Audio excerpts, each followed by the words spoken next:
Next, we're going to be working with value gradations. You should know value is the lightness or darkness of an object or surface.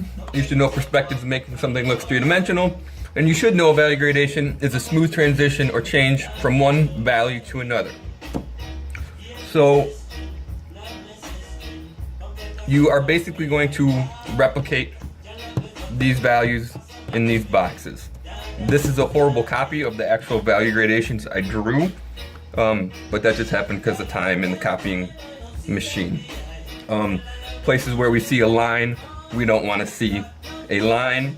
Other areas where I didn't get to the edge, we want to make sure we get to the edge and cover all of these things appropriately. So I'm going to flip my paper upside down because it's easier for me to work this way. One thing I forgot to mention yesterday, this is an important thing, is you want to use a bigger brush rather than a smaller brush. If the brush is like so big that it's like outside, I could probably use this pretty good because you see I'm staying in here, but we don't really have brushes that are this good, so I'm going to use this brush, which is similar to some of the brushes we have.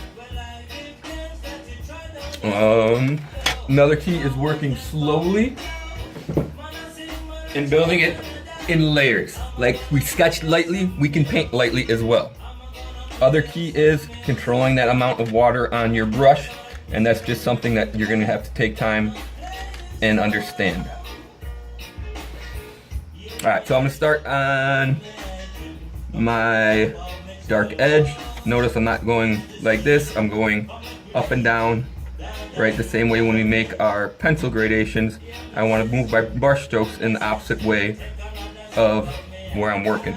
You can see it puddling up a lot here, so I have probably too much water, but I want to touch up my edge a little bit before I dry off my brush, clean off my brush, dry it off, and pick up some of this water, especially along this back edge.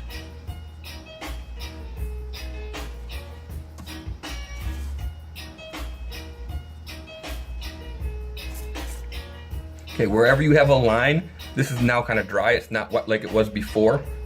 I need to get a little bit water on here now and start to work that back and forth. And sometimes if it's really dry, you're gonna have to kind of beat it, like push it kind of like this to kind of really break it up if it's not moving.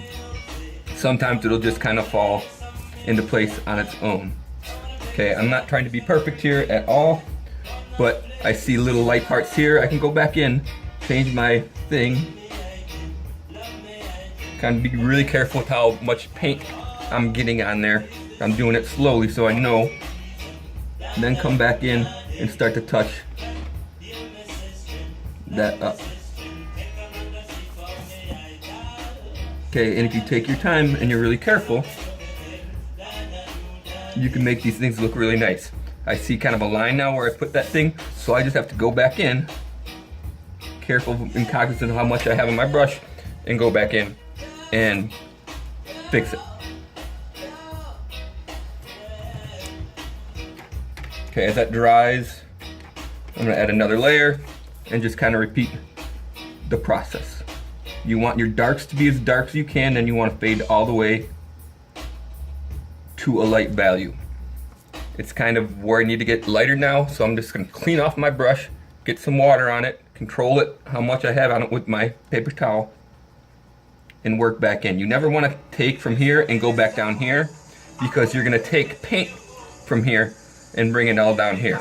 So now I gotta go back in. Well, I can also, if I'm careful, I can get some water on there, and I can lift up some of that. So I can fix errors if I keep them wet, but once it's dry, you're pretty struck. You can only just go back darker over it.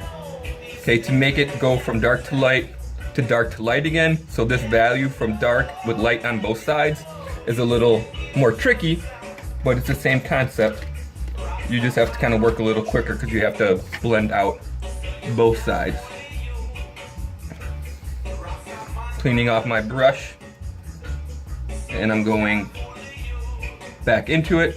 I have so much water there that it's not really doing anything, so I'm going back in, drying off my brush and bringing it back.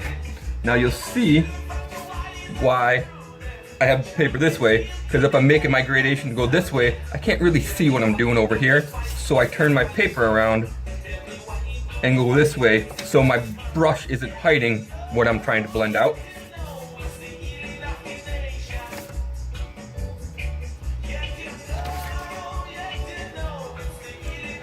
Okay, I still have too much paint there. I want to start thinning it out. I clean off my brush.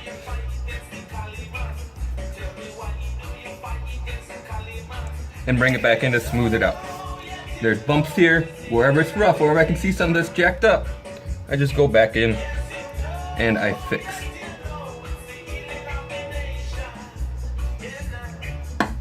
Okay, so just like a pencil gradation, where it goes from dark to light, when you have those lines, you gotta go back and fix it. It's the same thing you do with watercolor gradations.